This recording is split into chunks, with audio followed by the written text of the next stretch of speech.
Good evening, everyone, and Afrei Purim, Purim Sameach, Parsha Ki Tisa. I think this is very relevant because Purim is upon us. Just like we know that Haman wanted to destroy our bodies, and the Greeks wanted to destroy our souls. So it's very relevant that Ki Tisa is a parsha that begins by telling us when we take a census, we do it through the mechatzis shekel, through the half shekel coins. We don't count Jews. Hashem doesn't want us counted, but there is a way to come up with the sum. To do a census, we give a half shekel. And this is the custom before Purim. We give the half shekel because it's in the month of Adar. During the month of Adar, we collect the head tax so that all the korbanos, all the offerings throughout the year are collected during the month of Adar so that we can begin the new year in Nisan, the new financial or fiscal year for the offerings of the temple. And that everybody's portion will be included in the communal offering, and we are all atoned for through the communal offerings that are given throughout the year, which begins in Nisan, which is a few weeks away. So we'll start with the first verse. It says in chapter 30 of Exodus, verse 12, when you shall take the sum of the children of Israel, meaning when you take a census according to their numbers, let each one give to the Lord an atonement for his soul when they are counted. Then there will be no plague among them when they are counted.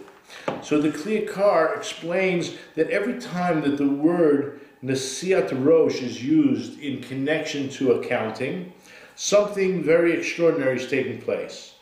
The concept is that through the counting of the Jewish people of Israel, we are being elevated. We are being menusim biyeter se'et al kol umos. I'll skip to a certain verse that reminds me of what this is talking about. If you go to Deuteronomy chapter 26, it's really 18, but 18 and 19. And the Lord has selected you this day to be his treasured people, as he spoke to you, so that you shall observe all his commandments and to make you supreme above all the nations that he made, so that you will have praise, a distinguished name and glory, and so that you will be holy people to the Lord your God as he spoke. So Hashem says, V'Hashem ahamircha hayom liyot lo am segula, to be an am segula, kasher diber lach, v'lishmor kol mitzvotav. U'letitcha elyon al kol hagoyim. God is going to place us supreme amongst all the goyim, amongst the nations. So the Kli Yakar begins by telling us that whenever we're counted, we are made not exactly supreme. That's not the word he's using, but it sounds like it's menusim b'yeter se'et al kol ha'umos. There's something treasured and beloved and elevated by this counting. That when you count each person, what does it reflect? It reflects the idea there's an attribute, there's some kind of advantage, an attribute of being placed above. I'll tell you what the word in Hebrew, ki kol mispar mora al hamala hapratit, sheyesh leko ish ve'ish. There's an advantage, there's a virtue by counting each and every person. And again, we're talking about through the coins, and eventually to come to a census. Because why? Because anything that is important is counted. If it's not important, it's not counted. And the Kli Yakar explains, when you have hay or straw, it's not something that's very chashuv, it's not something that's important, so you don't really count it, you don't think of it in terms of its chashivut, in terms of its importance. But Israel is compared to wheat. So there's a medrash in the Yilkut Shimoni that discusses this very fact, that Israel is compared to wheat. And what is it about wheat? So I'll preface it by also letting you know there's an opinion about the tree of knowledge of good and evil, that it was the wheat plant that was the original fruit that was eaten, and it's called the tree of knowledge. Also, the idea that once a child is weaned from breastfeeding and he begins to eat wheat, so there's something that happens to his body. It's like knowledge is now entering his system. His brain is developing differently than it was once he discontinued the milk. And even the feces, what's in his diaper, is no longer considered pure, but it has a stench, and it's something you can no longer learn Torah around or pray around, and you must clean the child or remove him from the room, or you step out of the room. But there's a change that takes place with wheat in the stomach, and that's what we're going to discuss a little bit. So in Shir HaShirim, in Song of Songs, and I'm going to read the Art Scroll translation, as the earth's very center, this is Song of Songs, chapter 7, verse 3. As the earth's very center, your Sanhedrin site, is a crescent basin for ceaseless flowing teaching. So we're talking about the Har HaBayit, we're talking about the navel of the world. And there's a flowing teaching. Your national center is an indispensable heap of nourishing knowledge hedged about with roses. Bitnech arenus chitim, that your stomach is a pile of wheat, suga b'shoshanim, hedged about with roses. So it's a little bit cryptic and not so clearly understood what he's talking about. But the idea that wheat is mentioned here in your stomach is a positive thing, and there are piles, arumos. So he says that each pile of wheat is considered something important by itself, as we would know that a farmer who collects some type of product that's very important, he counts his piles. So it is important, as opposed to which we mentioned earlier about hay or straw. It's spread all over the place. It's not necessarily stacked into piles. And he would say, well, I have so much piles. So too with your stomach. Each and every Jewish stomach is very important. It's not just the heads.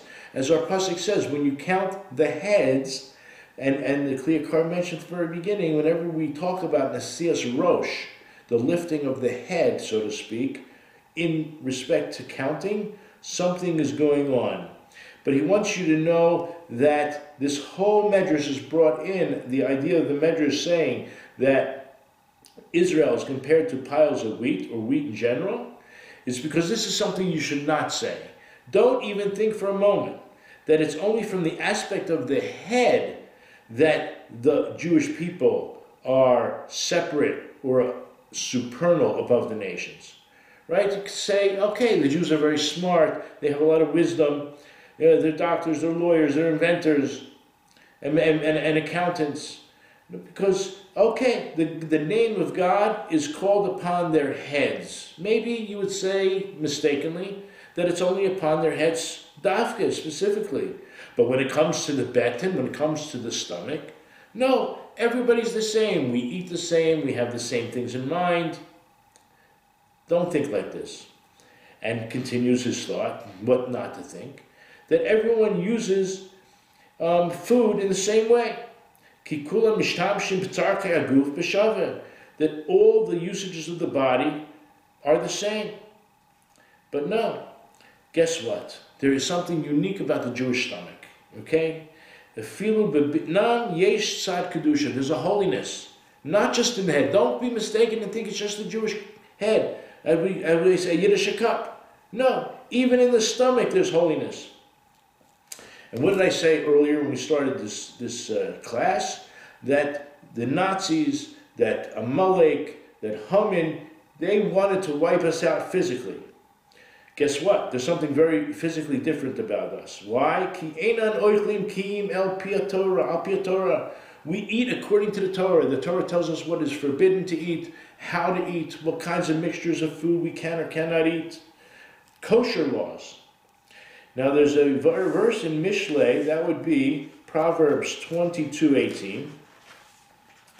And it says like this: incline your ear and hearken to the words of the wise. This is actually Proverbs 17, also 18. Incline your ear and hearken to the words of the wise.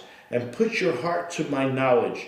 For it is pleasant that you guard them in your stomach. You guard them in your innards. What are you guarding? You're guarding the Torah and God's knowledge. They will be established together on your lips. We're obviously talking about even the oral Torah, but we're talking about the Torah which would be on your lips. What we're trying to establish here is there is something unique about the stomach, that the Torah is not just in the head. The Torah is in the entire body, especially in the stomach. How pleasant it is that we guard it in our stomach. And also in Psalms, Tehillim 40, verse 8 and 9. Then I said, behold, I have come with the scroll of a book written for me, O God. I desire to do your will and to have your law within my innards. Okay? This idea of having the law and the will of God in our stomach. What is this all about? This is just to hit home the idea that the Torah is not just in the head, but it's in the goof, it's throughout the body, because you are what you eat. And then we see like this, continuing the thought, what not to say. Don't say that the only advantage the Jews have is the fact that they have a Yiddish cup, that they use their brains differently, that they're smarter. Don't say that. Why would you have said that? Because that's obviously the place where wisdom, the chachma, the wisdom is in the brain. As we do know that we are complimented by the nations for this. You can't deny it. In Deuteronomy chapter 4, verse 6 through 8. And you shall keep them and do them. This is the mitzvot. For that is your wisdom and your understanding in the eyes of the peoples. Meaning keeping the Torah, learning the Torah, and keeping the mitzvahs. Who will hear all these statutes. And you know what they're going to say? It says the Goyim are going to say, only this great nation is a wise and understanding people. For what great nation is there? On and on and on. All the attributes of the Jewish people. So you see, from a certain sense, yes, it's true. There is wisdom and understanding. But guess what? The people would mistakenly say when it comes to eating and the body, it's all the same. We just follow our stomach just like all the other nations follow their stomach. But no, don't say that. But rather their stomachs, the Jewish people's stomachs, are like piles of wheat within the stomach. Why? As we mentioned that other verse, we started with this idea of Song of Songs, chapter 7, verse 3. That this place, which is really the navel of the earth, and the navel means your stomach. That's where the navel is located. So not only when we go back and look at the verse, at the earth's very center, your Sanhedrin site is a crescent basin for ceaseless flowing teaching. This could talk about the different organs that we have in our stomach that filter different ideas and thoughts and counsel. Your national center, that now is the stomach, as the pasuk says, Bitnech Arenos Chitim. The national center is an indispensable heap of what? He translates it as nourishing knowledge. But it doesn't say that in the Hebrew. It says wheat. This is the heap of wheat. Knowledge and wheat are strongly connected. And then the next part it says hedged about with roses. So there's a little bit of play on words here. That how do we eat? We eat with hedges. We eat with fences. We don't just eat whatever we want and whenever we want and in any manner that we want. There are laws of how we eat, as we say in Hebrew, pisiag v'geder, through fences and restrictions. Asher gavlu rishonim, the earliest rabbis from Moses on down, shenim shalu l'shoshanim, these sages and righteous leaders of the Jewish people are compared to roses. It says hedged about with roses, that they added additional restrictions and warnings and limitations. Listen to this word. Shoshanim is roses. Sheshonim halachos halichos olam. They taught these laws. They were the transmission of the Torah. They teach these laws as halichos olam, as an eternal path. That's why our Medrash mentions the betin, to add this idea that it's not just the head that is understood here, but the entire goof, the entire body is elevated whenever the census is taken, meaning that the Jewish people are raised above and supernal, above the nations, as we mentioned in the verse in Deuteronomy chapter 26.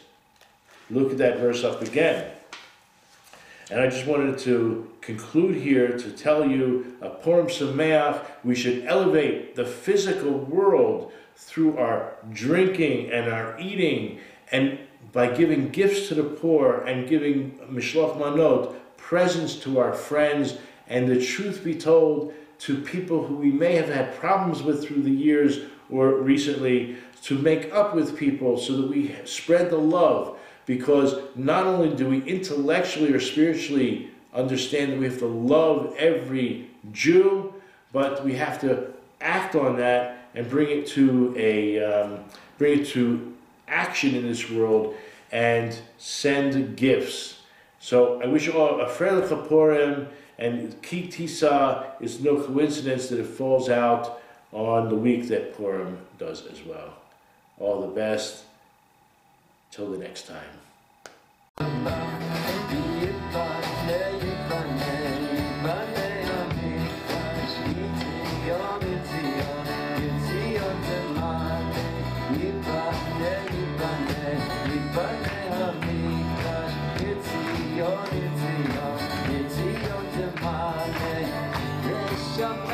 Shushan Purim.